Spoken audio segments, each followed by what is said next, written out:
मैंने अपनी मॉम से लिविंग एक्सपेंसेस मांगे लेकिन गलती से डिवोर्स ले रही सीईओ वाइफ को मैसेज चला गया। वाइफ, मुझे पालने के पैसे आने वाले हैं, लव यू। 1 मिनट बाद मुझे एक वॉइस नोट मिला, गुड बॉय, मैं मीटिंग में स्क्रीन शेयर कर रही हूँ, बाद में बात करती हूँ। यही उसकी पैम्परिंग टोन थी जिसने मुझे इंस्टेंटली मेरी पिछली लाइफ में वापस खींच लिया। उसे एक कॉलेज स्टूडेंट से लव एट फर्स्ट साइट हो गया था। उसने ना सिर्फ उसे जबरदस्ती अपना बनाया बल्कि मुझसे डिवोर्स लेने के लिए मेरे परिवार को पूरी तरह से बर्बाद कर दिया। मेरे अंदर एक आग थी, इसलिए मैंने एक ऊंची बिल्डिंग से छलांग लगा दी, पर उसने मेरी डेड बॉडी को पूरी तरह से डिस्गस्ट के साथ देखा और कहा, मरना ही था तो कहीं और जाकर मरते। यहाँ मेरी आंखों के सामने गंदगी फैला दी। लेकिन जब मैंने दोबारा आंखें खोली, मैं उस वक्त में वापस आ गया था जब उसे उस कॉलेज स्टूडेंट से प्यार होने में अभी 1 महीना बाकी था। इस बार मैं सीधा उस कॉफी शॉप में गया जहां वो पार्ट टाइम जॉब करता था। मैं भी तो देखूं कि आखिर वो कैसा लड़का है जिसने उस औरत को मुझसे छीन लिया जिसे मैंने 10 सालों तक प्यार किया था।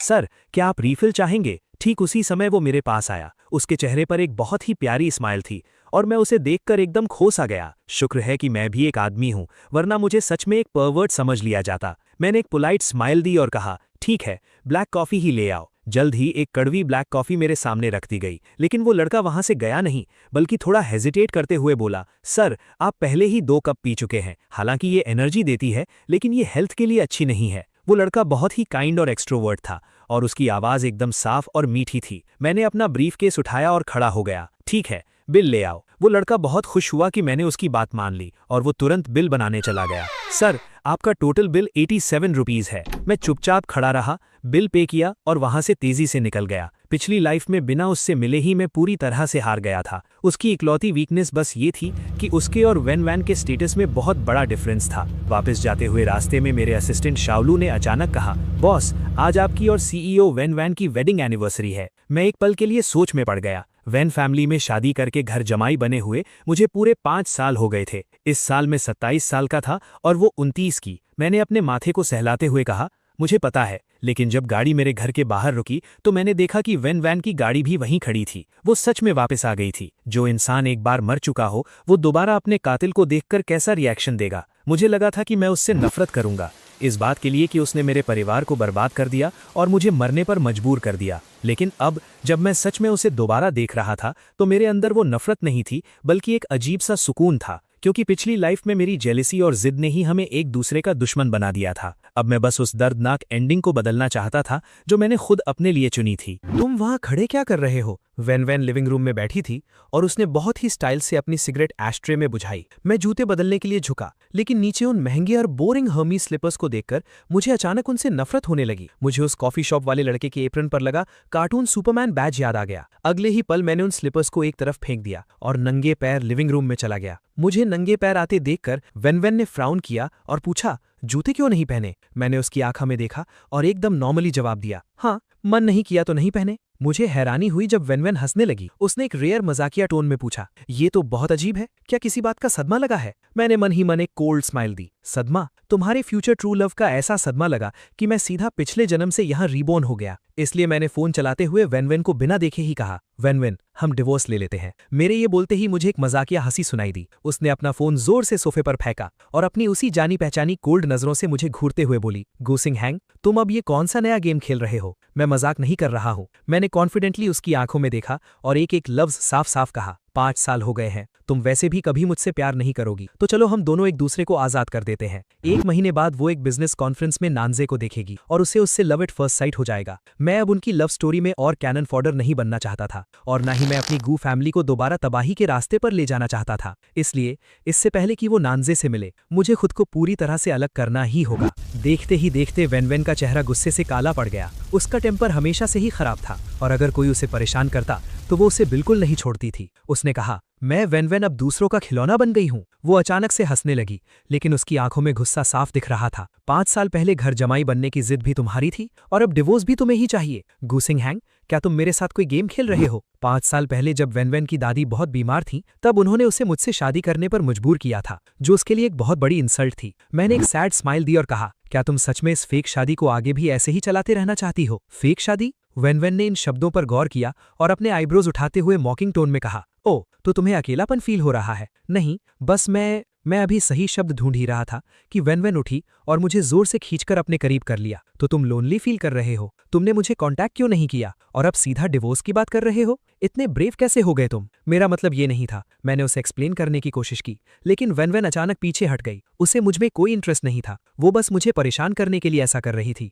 गूसिंग हैंग, मुझे पता है आज हमारी वेडिंग एनिवर्सरी है, लेकिन मुझे इन सब चीजों में कोई इंटरेस्ट नहीं है। वेन ने मुझे ऊपर से नीचे तक घूरते हुए कहा। उसकी आवाज बर्फ जैसी ठंडी थी। अगर तुम इस बात को लेकर डिवोर्स का ड्रामा कर रहे हो तो मैं तुम्हें बता दूं कि ये सब करना बंद करो। हमने कभी भी अपनी एनिवर्सरी सेलिब्रेट नहीं की। मुझे इस साल भी इस ड्रामे की कोई जरूरत नहीं है। मैं भी खड़ा हुआ और उसकी आंखों में देखकर बोला, तुम अच्छे से सोच लो, मेरी वैल्यू तुम्हारे लिए लगभग खत्म हो चुकी है। मेरी जगह तुम्हें आजादी की ज्यादा जरूरत है ना? इतना कहकर मैंने बिना पीछे मुड़े सीधा सेकंड फ्लोर पर चला गया। नीचे से एक जोरदार दरवाजा बंद होने की आवाज आई, फिर कार के इंजन की आवाज सुनाई दी। वैन चली गई और मैं अंदर से बहुत शांत फील कर रहा था। तभी मेरा फोन बजा। ये मेरे बेस्ट फ्रेंड बो यान जो का फोन था। गो सिंह हैंग, बाहर आजा, चल पार्टी करते हैं, टैंगो क्लब चलते हैं। शादी के बाद उसने मुझे 10 बार इनवाइट किया था, जिसमें से मैं 9 बार गया था, लेकिन वो अभी भी हार नहीं मानता था। ठीक है, मैंने एक बार में ही हाँ कह दी। मेरी इस क्विक हाँ ने फोन के उस पार सन्नाटा कर दिया। आज तो तुम्हारी और वैन की वेडिंग एनिवर्सरी है, पक्का तुम बाहर आ रहे हो? बो यान जो पूरी तरह शॉक था। हाँ, एनिवर्सरी है, कोई डेथ एनिवर्सरी थोड़ी है।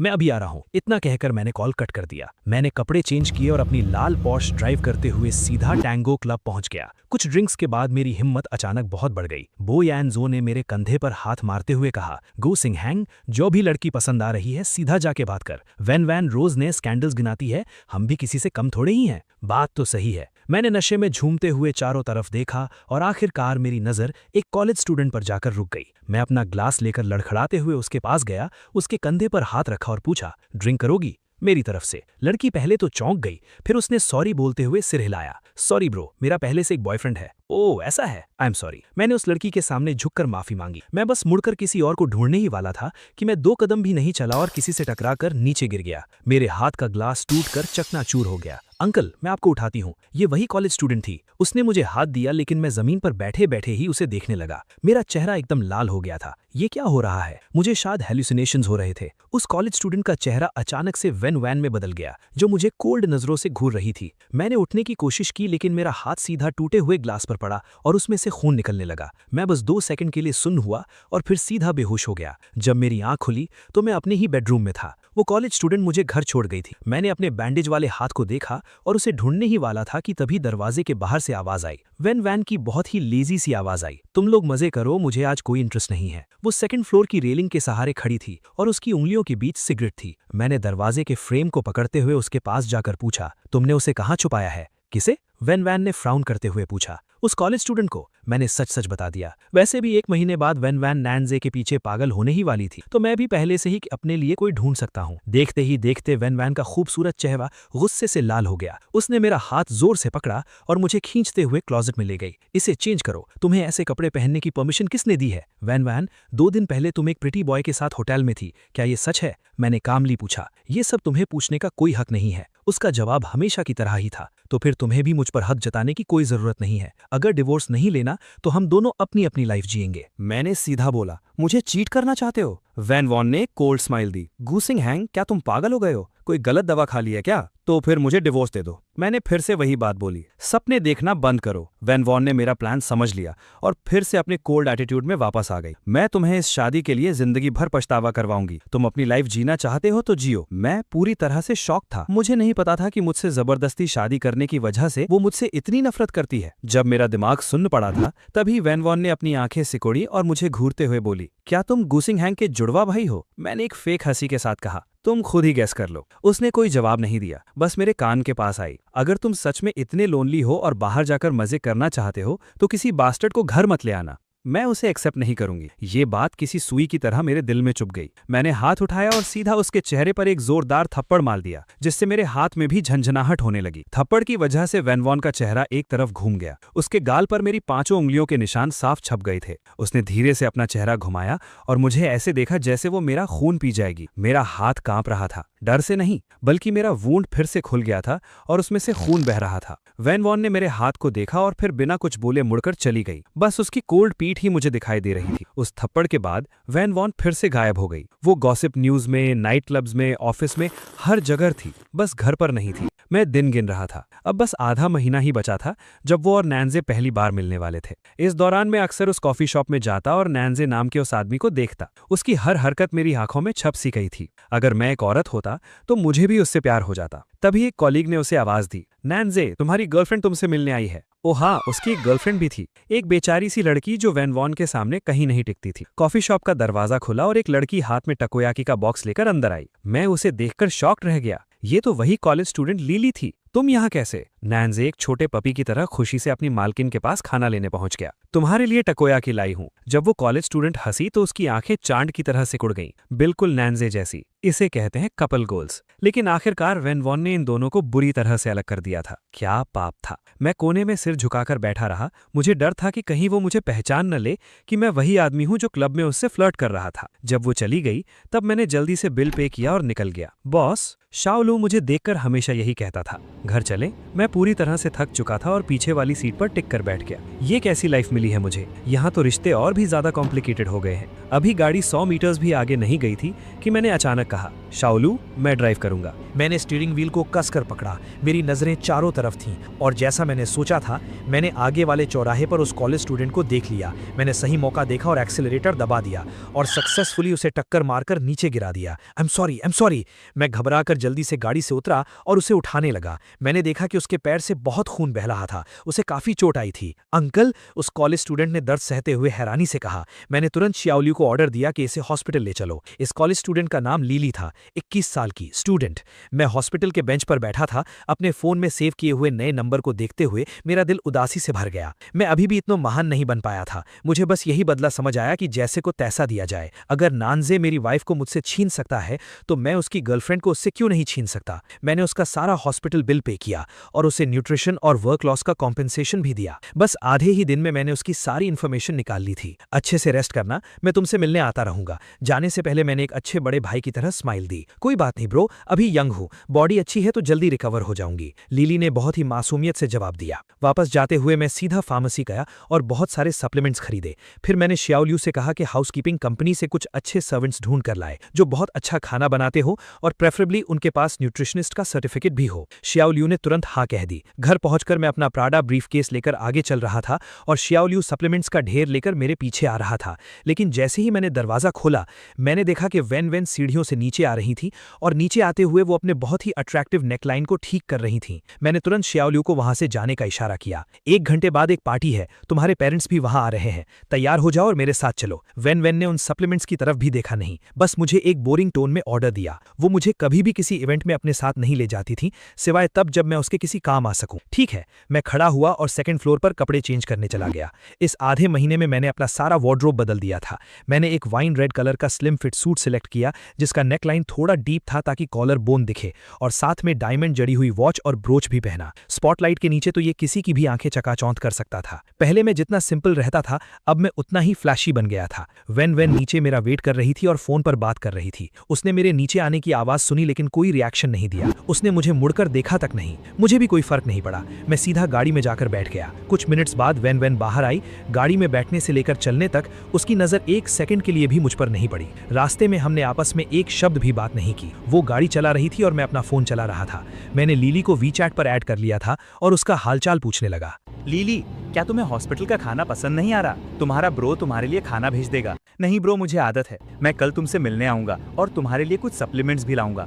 शर्माना मत, कुछ भी चाहिए हो तो सीधा बता देना। अगर वैन नान्जे के सामने एक रिच, ब्यूटीफुल और टॉल औरत थी तो मैं भी लिली के सामने एक टॉल, रिच और हैंडसम लड़का बनूंगा। देखा जाए तो हम दोनों बराबरी पर ही थे। मेरे दिल को ये सोचकर ही सुकून मिल गया। तभी आगे रेड लाइट आई और गाड़ी रुकी। आखिरकार वैन ने अपनी गर्दन घुमाई और मुझे साइड से देखा। उसने बड़ी देर बाद नोटिस किया कि मैं आज कुछ अलग लग रहा हूँ, लेकिन उसके मुंह से फिर भी कुछ अच्छा नहीं निकला। ये सूट तुम्हारे ऊपर पूरी तरह से वेस्ट है, जैसा मैंने सोचा था। टीवी सीरियल्स में जो हीरो हीरोइन को इम्प्रेस करता है वो सब फेक होता है। मैंने अपना फोन रखा और अपना चेस्ट थोड़ा आगे करते हुए पूछा, क्या सच में मेरे एब्स नहीं दिख रहे? मैंने आज स्पेशल पैडेड इनर्स पहने थे। मेरी इस बोल्ड हरकत से वैन का चेहरा फिर से गुस्से से भर गया।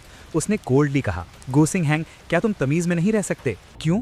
मैंने भी पलट कर पूछा। मैं इतने सालों से तमीज में ही था, क्या उसका कोई फायदा हुआ? कोई फायदा हुआ? अपनी लिमिट मत भूलो। वैन की टोन बहुत खराब थी। वो मुझे अपना पति नहीं मानती थी, लेकिन मुझसे ये एक्सपेक्ट करती थी कि मैं एक पति की तरह बिहेव करूं। मैंने अपना सिर घुमा लिया और खिड़की के बाहर देखने लगा। मैं कोई बात नहीं करना चाहता था। पार्टी में पहुंचने के बाद मैं और वैन कुछ देर के लिए एक फेक कपल बने रहे और कुछ नॉर्मल सी बातें की। फिर मैं अकेला ही एक जगह जाकर बैठ गया और मेरी किस्मत तो देखो, मेरे बगल में वही प्रिटी बॉय चैन ली बैठा था जो कुछ दिन पहले वैन के साथ होटल जाने की वजह से ट्रेंडिंग में था। तुम यहाँ अकेले क्या कर रहे हो? एक और आदमी उसके पास आया और उससे पूछा। शिंग युआन, तुम मेरे साथ बैठ जाओ। चैन ली की आवाज बहुत क्लियर थी। तुम्हारी बॉस वैन वहां है, तुम जाकर उससे मिलते क्यों नहीं? ली शिंग युआन ने उसका मजाक उड़ाते हुए कहा। बकवास मत करो, बॉस वैन का पहले से एक पति है। उसका पति तो बस नाम का ही है।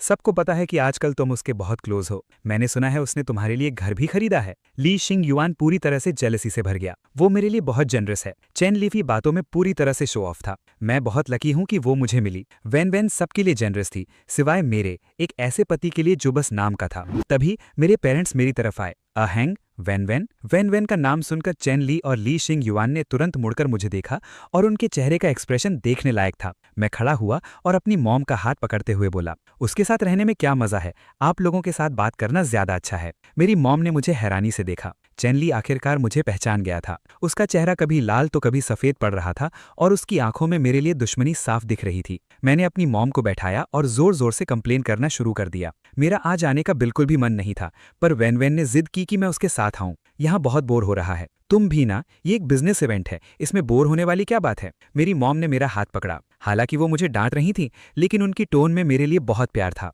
मैंने साइड से चैन ली को देखा और अपनी बात कंटिन्यू रखी। बोरिंग तो है ना? ओ हाँ, मैंने श्याओ लू से कुछ सर्वेंट्स हायर करने को बोला है। वैन कह रही थी कि मैं बहुत पतला हो गया हूँ और मुझे थोड़े मसल्स बनाने चाहिए, तो मैंने सोचा हायर कर ही लूँ। मेरी मॉम ने मेरी बात से एग्री किया। तो क्या तुम उसके साथ अपनी मैरिड लाइफ एंजॉय नहीं करना चाहते? अब मैंने बहुत एंजॉय कर लिया। चैन ली अपने लाइट पिंक होठों को काट रहा था। ऐसा लग रहा था कि वो बहुत मुश्किल से खुद को कंट्रोल कर रहा था। अगले ही पल चैन ली अचानक से खड़ा हुआ और जल्दी से वहां से चला गया। ली जिंग युआन भी ऑकवर्ड होकर उसके पीछे पीछे चला गया। पार्टी खत्म हुई। मैं वैन के साथ वापस नहीं जाना चाहता था। मैं अपने गू फैमिली के घर जाकर अपने पेरेंट्स के साथ टाइम स्पेंड करना चाहता था। वैसे भी वैन को मेरी कोई परवाह नहीं थी, बस मुझे उसकी बेइज्जती नहीं करवानी थी। मेरी मॉम ने मुझे कार की कीज दी और पार्किंग एरिया में वेट करने को कहा। पर जैसे ही मैं अंडरग्राउंड पार्किंग में पहुंचा और मुझे मॉम की गाड़ी मिली, मैं बस उसमें बैठने ही वाला था, मैंने देखा कि वैन और चैन ली एक दूसरे का हाथ पकड़कर खींच रहे थे। चैन ली ने रोते हुए वैन का सूट का पल्लू पकड़ा हुआ था। तुम मेरे लिए इतनी अच्छी हो, क्या तुम्हारे दिल में मेरे लिए कोई फीलिंग नहीं है? विश्वास करना है तो करो, वरना भाड़ में जाओ। आगे से मुझे परेशान मत करना। वैन ने एक झटके से उसका हाथ हटा दिया। वो ऐसी ही थी, जब वो किसी से बोर हो जाती थी तो वो मुकर जाती थी और इसे पहचानती भी नहीं थी। बस एक घर देकर चैन ली को लगा था कि वो उसका ट्रू लव है। तभी वैन की नजर मुझ पर पड़ी। उसने मुझे बहुत ही इरिटेशन और डिस्गस्ट वाली नजरों से देखा, जैसे मैं ही उसे परेशान कर रहा था। मैं जल्दी से गाड़ी में बैठा और दरवाजे लॉक कर लिए। अगर मुझे अपने पेरेंट्स का वेट ना करना होता तो मैं एक्सीलरेटर दबाता और वहां से तुरंत गायब हो जाता।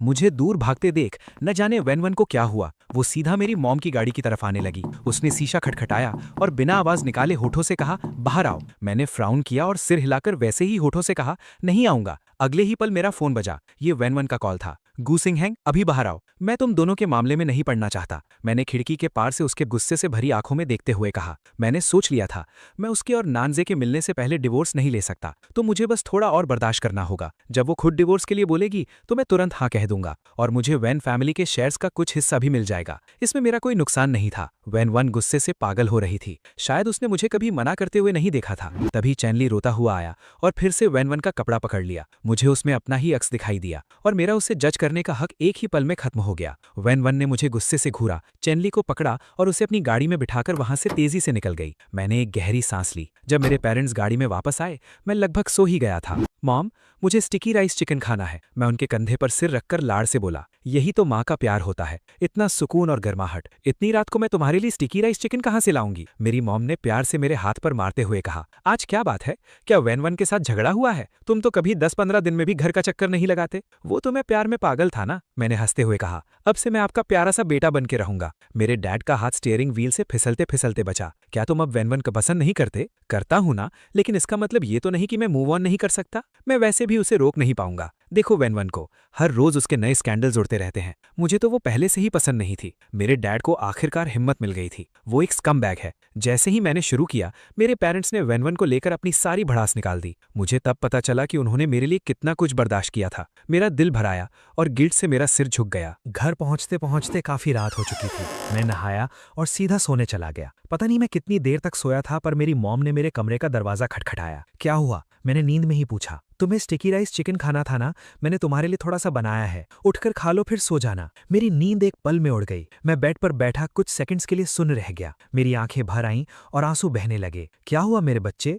जरूर वेन ने तुम्हें परेशान किया होगा। मेरी मॉम डर गईं। उन्होंने जल्दी से मुझे गले लगा लिया। कल ही मैं वेन फैमिली के घर जाकर उनसे जवाब मांगूंगी। वेन ने मुझे परेशान नहीं किया। मैं बस बहुत इमोशनल हो गया हूं कि आप मुझसे इतना प्यार करती हैं। मैंने अपनी मॉम को गले लगाते हुए रोती हुई आवाज में कहा। वेन ने सच में मुझे परेशान नहीं किया। ये सब मेरा ही वन साइडेड प्यार था। वो एक खुले दिल वाली बुरी इंसान है और मैं एक बेवकूफ आशिक था। तो क्या स्टिकी राइस चिकन खाओगे? खाऊंगा। मुझे बहुत मन था ये खाने का। मैंने अपने आंसू पोंछे और बेड से उठ गया। अगले दिन जब मैं उठा तो मुझे बहुत हल्का फील हो रहा था। नाश्ता करने के बाद मैं हॉस्पिटल के लिए निकल गया। लीली के पैर में टांके लगे थे और उस पर मोटी पट्टी बंधी थी। वो हिलडुल नहीं सकती थी। ब्रो, तुम यहाँ कैसे? वो मुझे देखकर थोड़ी हैरान हुई। मैंने एक प्यारी सी स्माइल दी और पीछे मुड़कर कहा, शाओलो, इसे अंदर ले आओ। शाओलो तुरंत सप्लीमेंट्स का एक बड़ा सा ढेर लेकर लीली के बेड के पास रख गया। लीली को ये सब देखकर बहुत अजीब लगा। ब्रो, मुझे बस एक छोटी सी चोट लगी है, इतना कुछ करने की जरूरत नहीं है। छोटी सी चोट भी चोट ही होती है। मैं बेड के पास बैठ गया। ओ हाँ, मुझे तुम्हारा नाम तो पता ही नहीं है। मेरा नाम लीली है। मेरा नाम गू सिंह हैन है। तुम मुझे ब्रो गू बुला सकती हो। लीली ने अपना सिर हिलाया। ओके ब्रोगू। मैं लीली के साथ बैठकर बातें करने लगा। उसने अपने हैंडसम बॉयफ्रेंड के बारे में बताया और अपने ग्रेजुएशन के बाद शादी के सपने के बारे में भी बताया। मुझे हंसी आ गई, पर मैंने तुरंत खुद को रोक लिया। ब्रो, तुम हंस क्यों रहे हो? लीली ने थोड़ा झिझकते हुए पूछा। कुछ नहीं, मुझे बस अपनी कॉलेज लाइफ याद आ गई। मेरे भी कुछ ऐसे ही खूबसूरत सपने हुआ करते थे। ब्रोगू, तुमने किस यूनिवर्सिटी से ग्रेजुएशन किया है? मैंने उसे गहरी नजरों से देखा। हान यूनिवर्सिटी। लीली पूरी तरह से शॉक्ड थी। ब्रोगू, हम दोनों एक ही यूनिवर्सिटी से हैं। हाँ, क्या इत्तेफाक है। मैंने भी खुश होने का नाटक किया। अगर नैन्जे की मुलाकात वेन से ना होती तो लीली के सपने 90% सच हो ही जाते। जब हम बातें करके हंस रहे थे तभी एक साफ और मीठी आवाज आई। लीली, मैं तुमसे मिलने आया हूँ। ये आवाज बिल्कुल वैसी ही जैसी पिछली लाइफ में वेन की एक्सक्लूसिव फोन रिंगटोन हुआ करती थी। मैंने तुरंत मुड़कर देखा। नैन्जे ने एक व्हाइट टी शर्ट पहनी थी। वो 20 साल का एक बहुत ही हैंडसम और एनर्जेटिक लड़का लग रहा था। उसकी इस यंग एनर्जी को देखकर मुझे अंदर ही अंदर जलन होने लगी। जब मैं 20 साल का था तब तक मैं वेन से 3 साल से एक तरफा प्यार कर रहा था। ऐसा क्यों है कि उसी उम्र में नैन्जे को वेन का जुनून मिल गया और मुझे बस रात रात भर जागकर तड़पना पड़ा। अगर मुझे पता होता कि तुम आओगे तो मैं तुम्हें बताती ही नहीं, तुम्हें फालतू में टेंशन दी। लीली ने नैन्जे को देखकर खुशी से कहा। क्या तुम पागल हो? तुम्हें चोट लगी है और तुम मुझे बताना नहीं चाहती थी। नैन्जे हाथ में फ्रूट्स लेकर उसके पास आया। मैं खड़ा हुआ और वहां रखी इकलौती कुर्सी नैन्जे को दे दी। मैं बहुत शांत था क्योंकि आगे चलकर मुझे वेन को भी उसे ही देना था, तो एक कुर्सी देना कौन सी बड़ी बात थी। ब्रो, तुम? नैन्जे ने अचानक मुझे पहचान लिया और हैरानी से पूछा, तुम यहाँ कैसे? क्योंकि मैंने तुम्हारी प्यारी सी गर्लफ्रेंड को टक्कर मार दी थी। मैंने एक ऑकवर्ड स्माइल दी। नैन्जे ने मुझे देखा, फिर लीली को देखा और मुझे ब्लेम करने के बजाय हंसने लगा। क्या इत्तेफाक है लिली, ये ब्रो अक्सर हमारे कैफे में कॉफी पीने आते हैं। ये बहुत अच्छे इंसान है। पक्का तुमसे गलती से ही टकरा गए होंगे। उसकी इस समझदारी ने मुझे एकदम स्पीचलेस कर दिया था। अगर कोई और होता तो शायद वो गलती होती, पर मैं नहीं। मैंने तो सही मौका देखकर उसे टक्कर मारी थी। मुझे पता है ब्रोगू, आपने जानबूझकर तो नहीं किया होगा और ऊपर से आपने मुझे इतने सारे एक्स्ट्रा पैसे भी दे दिए। मुझे खुद शर्म आ रही है। लीली ने अपना सिर खुजाते हुए कहा। नहीं, ऐसा नहीं हो सकता। नैन्जी ने तुरंत अपना फोन निकाला। ब्रोगू, अपना QR कोड दो, मैं तुम्हें एक्स्ट्रा पैसे वापस कर देता हूं। उसका ये एटीट्यूड, ना किसी के सामने झुकना और ना ही पैसों का लालच करना, शायद यही वो चीजें थी जिन्होंने वेन को उसकी तरफ अट्रैक्ट किया था। मैंने इतने ब्रांडेड कपड़े पहने थे लेकिन उसके सामने मैं बिल्कुल सस्ता लग रहा था। वापस करने की कोई जरूरत नहीं है। लीली के पैर पर चोट का निशान रह जाएगा, ये पैसे उसी के लिए हैं। तुम लोग बात करो, मुझे कुछ काम है तो मैं चलता हूँ। इतना कहकर मैं मुड़ा और वहां से निकल गया। इस कपल के पास ये रोमांस करने का ज्यादा टाइम नहीं बचा था, बस आधा महीना। आधे महीने बाद वेन एक जबरदस्त एंट्री लेगी और नैन्जे उसका शिकार बन जाएगा। हॉस्पिटल से निकलने के बाद मैंने श्याओलू को फेंगजो मैंशन आपस चलने को कहा, वो विला जहां मैं और वेन रहते थे। मुझे वहां से अपनी चाइनीज मेडिसिन लेनी थी और मेरी मॉम का हाथ का खाना। इसके साथ तो मेरा वजन 1 महीने में 10 किलो बढ़ना पक्का था। पर जैसे ही मैंने अपना चाइनीज मेडिसिन का पैकेट उठाया और वहां से निकलने लगा, वैन वैन अचानक सीढ़ियों पर आ गई। कल रात तुम गाली से बाहर क्यों नहीं आए? उसने मुझे घूरते हुए कहा और उसकी आंखों में गुस्सा साफ झलक रहा था। ये फिर से घर पर कैसे है? नॉर्मली तो ये 3 महीने में एक बार ही दिखाई देती थी। मैंने तुम्हारे किसी भी स्कैंडल में पहले कभी इंटरफेयर नहीं किया और मैं इस ट्रेडिशन को तोड़ना नहीं चाहता था। मैंने बहुत कामली जवाब दिया। ओह सच में? तो फिर एक एक करके उन सबका करियर खत्म होना और उनके सारे काले राज बाहर आना, ये सब बस इत्तेफाक था। इसका मतलब उसे सब पता था, बस उसने कभी मुझे रोका नहीं, क्योंकि वो सारे आदमी बस टाइम पास थे, नैन जे की तरह नहीं। पिछली लाइफ में जब मैं वैन वैन से बस एक बार मिलने के लिए तरस रहा था तो वो एक गुस्से में भरी शेरनी की तरह मुझ पर टूट पड़ी थी। मैं इस बात से इनकार नहीं करूंगा, तुमने उन सबको बहुत सारे पैसे और रिसोर्सेज दिए थे, तो वो सब हमारी जॉइंट प्रॉपर्टी हुई। तो अगर मैंने उसमें से कुछ वापस ले भी लिया तो ये नॉर्मल सी बात है। तो फिर कल रात चैनली के साथ क्या हुआ? वैन वैन नीचे आई और बिल्कुल मेरे सामने आकर खड़ी हो गई। उसकी बॉडी लैंग्वेज बहुत थ्रेटनिंग थी। मैंने उसे एक घर दिया था जिसका आधा हिस्सा तुम्हारा है, तो तुमने वो घर उसके मुंह पर ही वापस क्यों नहीं मांग लिया? क्या वैन वैन पागल हो गई है?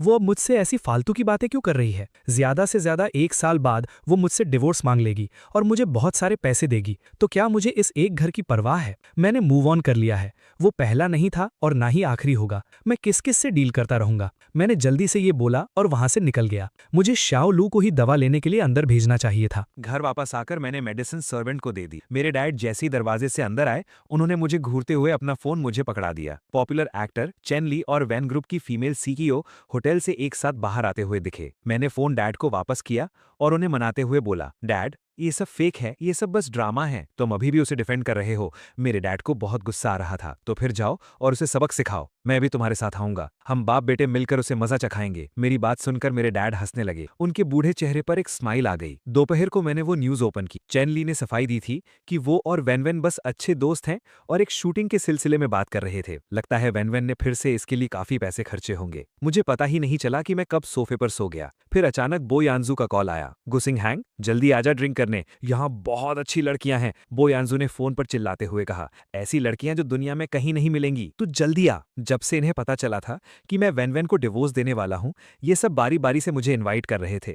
उन्हें लग रहा था कि मैं बहुत दुखी और उदास हूं और मुझे भी सच में बाहर जाने की जरूरत थी, वरना मैं फिर से अपनी पिछली लाइफ के बारे में सोचकर परेशान होने लगूंगा। मैं कपड़े चेंज करके अभी आ रहा हूं। आधे घंटे बाद मैं पूरी एनर्जी के साथ निकल पड़ा। मुझे मानना पड़ेगा, बो यानजू जो लड़कियां लाया था वो सच में बहुत खूबसूरत थी, बिल्कुल इंटरनेट इन्फ्लुएंसर्स जैसी। लेकिन मैं जितनी ड्रिंक्स पी रहा था, मेरे दिमाग में बार बार उन लड़कियों का कंपैरिजन वैन वैन के साथ हो रहा था। वैन वैन सच में उनसे बहुत ज्यादा खूबसूरत थी। एक्सक्यूज मी, मैं वॉशरूम से आता हूँ। मैं जैसे ही उठा, मेरे बगल में बैठी हुई खूबसूरत लड़की तुरंत उठी और मुझे सहारा दिया। जब मैं उल्टी करके बाहर आया तो वो अब भी मेरा इंतजार कर रही थी। क्या मैं तुम्हारा वीचैट ले सकती हूँ? मैंने जानबूझकर पूछा। वीचैट का क्या करोगी? उसने सीधा जवाब दिया, अगर तुम्हें कभी अकेलापन फील हो तो तुम मुझे कभी भी बुला सकते हो। मेरी आंखें खुली की खुली रह गईं। बो यानजू सच में मेरे लिए कुछ कॉल गर्ल्स ले आया था। नशे की वजह से मैंने अपना सिर नीचे किया और उसके करीब जाकर बोला, देखते हैं मैं ये अकेलापन बर्दाश्त कर पाता हूं या नहीं। इतना कहकर मैं मुड़ा और वहां से चला गया। मुझे ऐसी लड़कियों में कोई इंटरेस्ट नहीं था,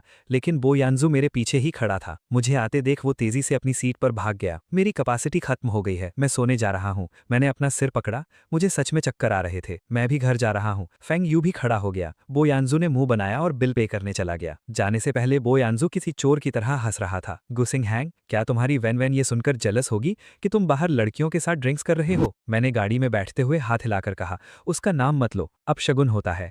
जब मैं अपने घर के पास पहुंचने ही वाला था, अचानक से एक जोरदार ब्रेक लगी और मेरी नींद उड़ गई। शाओलू, ये क्या कर रहे हो? बॉस, वो सीईओ वैन की कार है। शाओलू ने रास्ते के बीच में खड़ी बुगाटी की तरफ इशारा किया। वैन वैन यहाँ कैसे आई? मैंने शाओलू को गाड़ी घर ले जाने को बोला और सोचा कि मैं पैदल चला जाऊंगा, लेकिन वैन वैन अपनी गाड़ी से बाहर आई और मेरा रास्ता रोक लिया। वो बहुत गुस्से में लग रही थी। उसकी आंखों में गुस्सा साफ दिख रहा था। यहाँ आओ, मुझे एक्सप्लेन करो कि ये सब क्या है। उसने अपना वीचैट मोमेंट्स खोला और उसमें साफ साफ मेरी और उस लड़की की वॉशरूम के बाहर की फोटो थी, जिसमें मैं उसके बहुत करीब था और फोटो देखकर लग रहा था कि हम कुछ ज्यादा ही क्लोज हैं। और ऊपर से बो यानजू का कैप्शन, दुनिया में लड़कियों की कोई कमी थोड़े ही है। मेरे भाई गू सिंग हैंग ने आखिरकार मूव ऑन कर लिया। मेरे मुंह से अचानक हंसी निकल गई। कैप्शन तो बहुत अच्छा लिखा है। गू सिंग हैंग, वैन वैन ने दांत पीसते हुए कहा, क्या तुमने नहीं कहा था कि हम अपनी अपनी लाइफ जी सकते हैं? तो अब तुम मुझसे पूछताछ करने क्यों आ गई? वैन वैन ने एक कोल्ड स्माइल दी। हाँ, हम अपनी लाइफ जी सकते हैं, पर तुम्हें इसे पोस्ट करने के लिए किसने कहा? मैं तो भूल ही गया था कि बो यानजू के वीचैट मोमेंट्स वैन वैन के फ्रेंड्स भी देख सकते थे।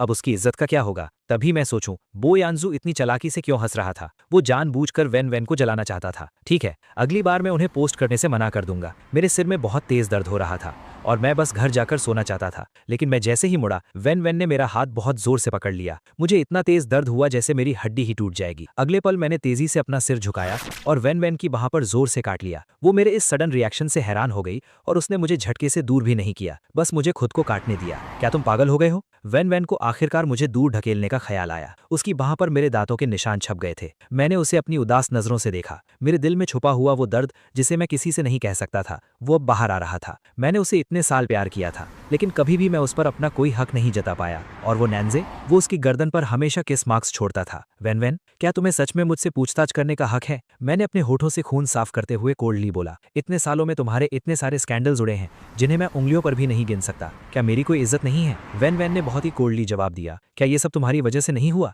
क्या तुम्हें मुझसे शादी करने के लिए किसी ने मजबूर किया था? बिल्कुल नहीं। अगर कोई मुझे तुमसे शादी करने से रोकता तो शायद मैं उसे भी मार देता। हाँ, ये सब मेरी वजह से ही हुआ है। मैंने उसकी आंखों में देखकर एक एक लफ्ज साफ कहा। लेकिन इंसान हमेशा बदलता है और अब मैंने सब सोच लिया है, ठीक है? नहीं। वैन वैन का जवाब हमेशा की तरह बर्फ जैसा ठंडा था। तुमने वो रास्ता चुना जो तुम्हें नहीं चुनना चाहिए था, तो अब तुम्हें उसकी कीमत चुकानी पड़ेगी। मैं अचानक हंसने लगा। वैन वैन, क्या तुम मानोगी अगर मैं कहूं कि बहुत जल्द तुम खुद मुझसे डिवोर्स मांगोगी? उसने मुझे बहुत ही कोल्ड नजरों से देखा। गूसिंग हिंग, क्या तुम कोई सपना देख रहे हो? मैंने एक गहरी सांस ली। देखते जाओ, तुम खुद मुझे आजाद करोगी। इतना कहकर मैं मुड़ा और घर जाकर सोने के लिए जाने लगा। लेकिन पता नहीं कैसे वैन वैन ने मुझे एक चील की तरह पकड़ा और आसानी से अपनी गाड़ी में धकेल दिया। नहीं, मुझे फोंगजू मेंशन नहीं जाना। दरवाजा खोलो। मैंने बहुत जोर से विरोध किया, पर उसने मेरी एक न सुनी। गाड़ी तेजी से फोंगजू मेंशन की तरफ दौड़ने लगी। मैंने उसे गुस्से से घूरते हुए कहा, मुझे वापस छोड़ो, मुझे वहां से कुछ लेना है। क्या लेना है? उसने बिना किसी एक्सप्रेशन के पूछा। मेरी चाइनीज मेडिसिन। वैन वैन की नज़र एकदम से बदल गई। क्या तुम्हें कोई जानलेवा बीमारी हो गई है?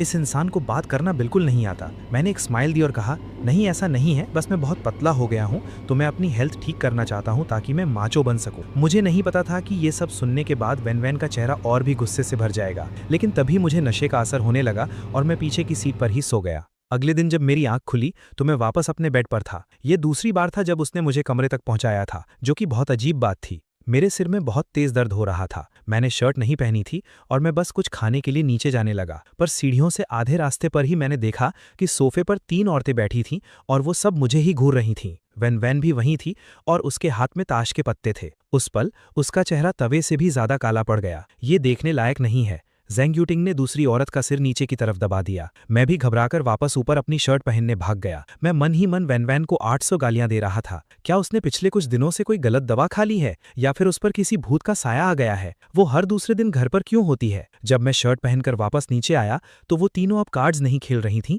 बल्कि बातें कर रही थीं। वैन वैन और उसकी इन बेस्ट फ्रेंड्स को मैं जानता था, बस मेरी इनसे कभी ज्यादा बात नहीं हुई। एक ज़ेंग यूटिंग, दूसरी निंगशी और तीसरी जियांगदू। ये तीनों ही बहुत अमीर खानदान से थीं। निंगशी थोड़ी अलग थी। उसने अपने फैमिली बिजनेस में काम करने की बजाय डॉक्टर बनना चूज किया। उन सबको पता था कि वैन वैन मुझे पसंद नहीं करती। उनके दिल में मैं कभी वैन वैन का पति नहीं था। पिछली लाइफ में उन्होंने नानजे को पाने में वैन वैन की मदद भी की थी, सिर्फ निंगशी को छोड़कर। उन तीनों ने मुझे नीचे आते देखा और मुझे किचन की तरफ जाते हुए देखा, पर किसी ने कुछ नहीं कहा। मैंने बिना किसी की परवाह किए अपने लिए एक बोल एग नूडल्स बनाए। चलो चलते हैं, वैन वैन ने बाकी दोनों को देखकर बोला। ज़ेंग यूटिंग और जियांगदू ने सिर हिलाया और वैन वैन के पीछे पीछे चली गईं। जल्द ही बाहर से कार के इंजन की आवाज आई। मुझे उनके जाने से कोई फर्क नहीं पड़ा। मैंने अपना ब्रेकफास्ट खत्म किया, जल्दी से तैयार हुआ और हॉस्पिटल के लिए निकल गया। आज मुझे अपना फुल बॉडी चेकअप करवाना था और साथ ही लीली को भी देखना था। हॉस्पिटल पहुंचने के बाद मैंने रजिस्ट्रेशन करवाया और अपना ब्रेन कैंसर का चेकअप करवाया, जो मुझे पिछली लाइफ में था। थैंकफुली अभी कोई बड़ी प्रॉब्लम नहीं थी। मैंने अपनी रिपोर्ट संभाली और लीली से मिलने के लिए मुड़ा। तभी एक मेल नर्स की शर्माती हुई आवाज आई, डॉक्टर निंग, आपकी शिफ्ट खत्म हो गई है, क्या हम साथ में खाना खाने चलें? थोड़ी दूर पर निंगशी अपने व्हाइट कोट में खड़ी थी। उसका चेहरा बहुत शांत लग रहा था। कौन सोच सकता था कि पिछली लाइफ में वो भी उसी नानजे के पीछे पागल हो गई थी। मैं उस आदमी को पार करके लीली के वार्ड में पहुंच गया। मुझे उम्मीद नहीं थी कि नानजे फिर से वहीं होगा। जे, तुम्हारी गर्लफ्रेंड के सिर्फ पैर पर चोट लगी है, हाथ नहीं टूटे हैं, मैं खुद खा सकती हूँ। लीली के मुंह में सेब का टुकड़ा था जो नानजे उसे खिला रहा था और वो उसे चबाते हुए बोली, मैं तुम्हारे लिए इतना कुछ कर रहा हूँ और तुम्हें ये अच्छा नहीं लग रहा? मैंने खासकर उन दोनों के रोमांस को तोड़ दिया। ब्रोगू, तुम फिर से आ गए। लीली एकदम हैरान थी। नानजे तुरंत खड़ा हो गया और उसने मुझे सीट ऑफर की। उसका वो हैंडसम सा चेहरा पास से और भी अच्छा लग रहा था। अचानक मुझे निंगशी की याद आई। अगले ही पल मैंने नानजे का हाथ पकड़ा और उसे कमरे के बाहर ले आया। ब्रोगू, क्या हुआ? नानजे घबरा गया था, लेकिन निंगशी वहां से जा चुकी थी। मैंने उदास होकर एक गहरी सांस ली। अगर निंगशी की मुलाकात नानजे से पहले ही हो जाती तो क्या एंडिंग कुछ और होती। फिर मैंने नानजे को देखकर स्माइल की और बोला, कुछ नहीं, मैं तो बस तुम्हें एक फीमेल डॉक्टर से मिलवाने वाला था। मैंने नानजे को भेज दिया और मैं भी वहां ज्यादा नहीं रुका। वापसी के रास्ते पर मैं फार्मेसी गया और अपनी चाइनीज मेडिसिन दोबारा खरीदी। फिर मैंने शियाओलू को कॉल किया, क्या तुमने सर्वेंट्स ढूंढ लिए? बॉस गु, मैं उन्हें लेकर आपके घर की तरफ ही आ रहा हूँ। आधे घंटे बाद मैं फेंगजाओ मैंशन पहुंचा। सारे सर्वेंट्स वहां पहुंच चुके थे। मैंने अपनी चाइनीज मेडिसिन एक भले से दिखने वाले अंकल को दी और कहा कि इसे बनाकर मुझे दे दे। लेकिन जब वो अंकल एक काले रंग की मेडिसिन का बोल लेकर मेरे पास आए, मैंने उनके चेहरे को देखा तो मेरा दिल जोर से धड़कने लगा। मैंने हिचकिचाते हुए पूछा, आपका नाम क्या है? सर, मेरा सरनेम नान है। मुझे अचानक लगा कि ये दुनिया कितनी अजीब है। मैंने फ्लर्ट करने के लिए नानजे की गर्लफ्रेंड को चुना और सर्वेंट ढूंढने गया तो नानजे के डैड मिल गए। ये गेम अब और भी मजेदार होता जा रहा है। मैंने मेडिसिन का बोल पकड़ा, उसे फूंक मारकर थोड़ा सा पिया और अगले ही पल वो इतनी कड़वी थी कि मैंने सब बाहर उगल दिया। पता नहीं वन कब घर वापस आ गई थी। वो दरवाजे पर खड़े होकर अपने जूते बदल रही थी। उसकी आंखों में मेरे लिए डिस्गस्ट साफ दिख रहा था। अगर तुम पी नहीं सकते तो मत पियो, तुम्हें मुझसे इतनी प्रॉब्लम क्यों है? मैंने अपना मुंह साफ किया और पूछा, तुम फिर से घर कैसे आ गई? ये मेरा भी घर है तो क्या मैं यहाँ नहीं आ सकती? वन मेरे सामने आकर बैठ गई। उसके चेहरे पर कोई एक्सप्रेशन नहीं था। मैंने अपना सिर हिलाया और दोबारा मेडिसिन पीने लगा, लेकिन वो सच में बहुत कड़वी थी। वो मेरे गले तक पहुंचती इससे पहले ही मैंने दोबारा उसे बाहर उगल दिया। इस बार हालात और भी खराब थे।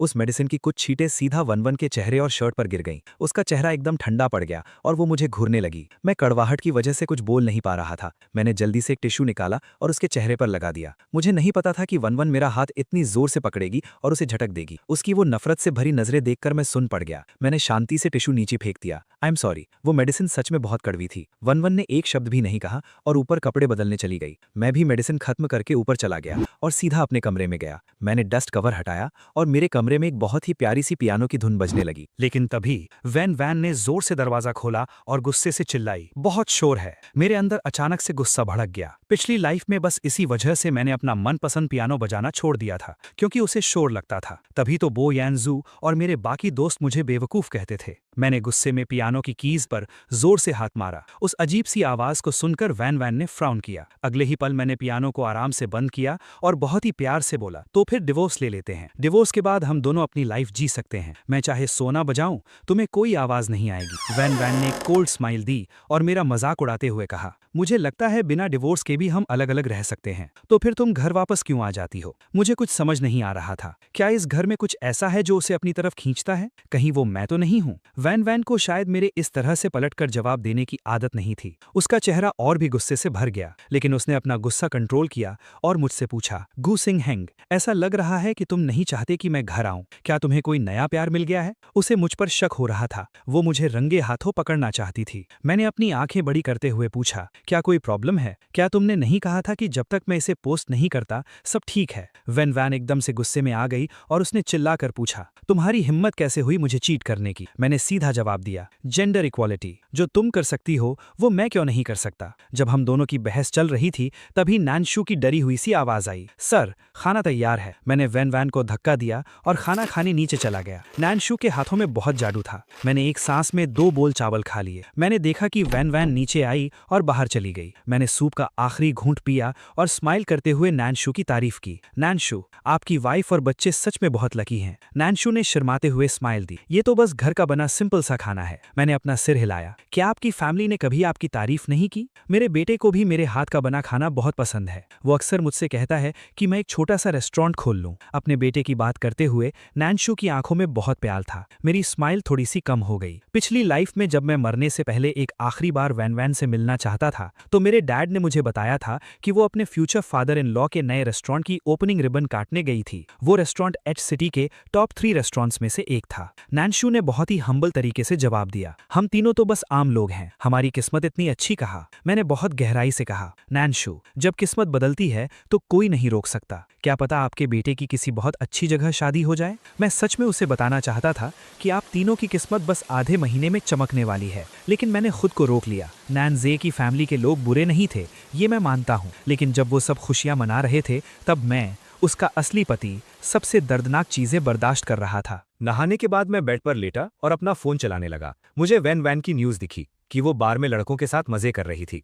कमेंट सेक्शन में सब लोग मजाक उड़ा रहे थे। उसका पति सच में बहुत बर्दाश्त करता है। मैं तो उसे निंजा टर्टल बुलाऊंगा। मैं हंसा और इग्नोर करके सोने की तैयारी करने लगा। तभी अचानक फेंग यू का कॉल आया। उसकी आवाज इतनी घबराई हुई थी कि मैं डर गया। गुसिंग हैंग, जल्दी आजा, बहुत बड़ी प्रॉब्लम हो गई है। मैं अंदर से घबरा गया। क्या हुआ? बोयान जोहू और वैन वैन की लड़ाई हो गई है, तो जल्दी आ। उसी वक्त मेरे फोन पर एड्रेस आ गया। जल्दी आ, फेंग यू ने चिल्लाकर कॉल कट कर दी। मुझे कुछ समझ नहीं आ रहा था।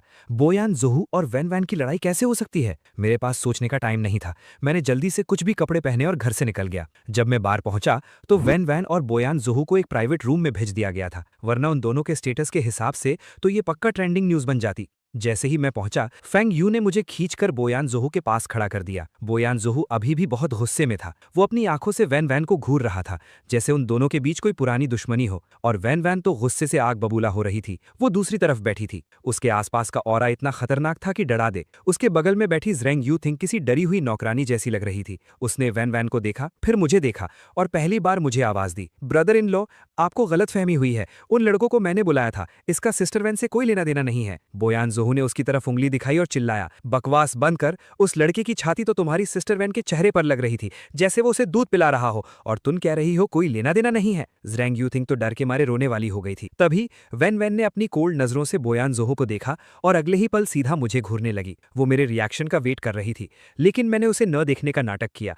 और बोयान जोहू की पीठ थपथपाई। यान जोहू, कोई बात नहीं, पक्का तुमने कुछ गलतफहमी पाल ली है। वैन वैन की चॉइस इतनी खराब नहीं है, उसे बड़े सीने वाले लड़के पसंद नहीं है। एक ही पल में पूरे रूम में सन्नाटा छा गया। बोयान जोहू और फेंग यू ने एक दूसरे को देखा और फिर हैरानी से मुझे देखा। क्या तू सच बोल रहा है? उन दोनों को पता था कि हम डिवोर्स लेने वाले हैं, लेकिन उन्हें यह नहीं पता था कि मैं इतना शांत रह सकता हूं। मैंने जिसे 10 सालों तक प्यार किया था, आज मैं उसी के लिए एकदम शांत महसूस कर रहा था। हाँ बिल्कुल, मैं सच बोल रहा हूं। मैंने दोनों का हाथ पकड़ा और बाहर ले आया। चलो ड्रिंक्स करते हैं, मेरी तरफ से। शुरू से लेकर आखिर तक मेरी नजर एक बार भी वैन वैन पर नहीं पड़ी। एक सेकंड के लिए तो ज़रेंग यू थिंग भी हैरान रह गई। उसने हैरानी से कहा, sister van, brother in law. वो अपनी बात पूरी करती कि तभी वैन वैन ने बीच में टोक दिया, कैसा ब्रदर इन लॉ? क्या वो इस लायक भी है? उसकी ठंडी और चुभने वाली आवाज रूम का दरवाजा बंद होते ही मेरे कानों में गूंज गई। मेरे दिल में सुई जैसी चुभन हुई। थोड़ा दर्द हुआ, लेकिन मैंने उसे बर्दाश्त कर लिया। मैं लायक नहीं हूं ना? ये ब्रदर इन लॉ का टाइटल नानज़ह के लिए ही बचा कर रखो। उसके बाद हमने एक जगह ढूंढी और पीने बैठ गए। बोयान जोहू को अभी भी विश्वास नहीं हो रहा था। उसने मुझसे बार बार पूछा, गुसिंग हैंग, क्या तू सच में उसे भूल चुका है? मैंने जोर से सिर हिलाया। इस बार मैं पूरी तरह से श्योर हूं। बोयान जोहू ने सीधा अपना ग्लास उठाया। मुझे तेरी इसी हिम्मत की दाद देनी पड़ेगी। 10 साल का प्यार और तूने एक झटके में छोड़ दिया। इतना कहकर उसने एक ही बार में सारी ड्रिंक पी ली। फेंग यू ने भी अपना ग्लास उठाया। गुसिंग हैंग, तू सच में मर्द है। हे दोस्तों, इस वीडियो को देखने के लिए आपका बहुत बहुत शुक्रिया। प्लीज इस वीडियो को लाइक और शेयर जरूर करें। तो प्लीज इस वीडियो को अपना पूरा सपोर्ट दें और ऐसी ही नई नई स्टोरीज के लिए चैनल को अभी सब्सक्राइब कर लें। मिलते हैं अगले वीडियो में।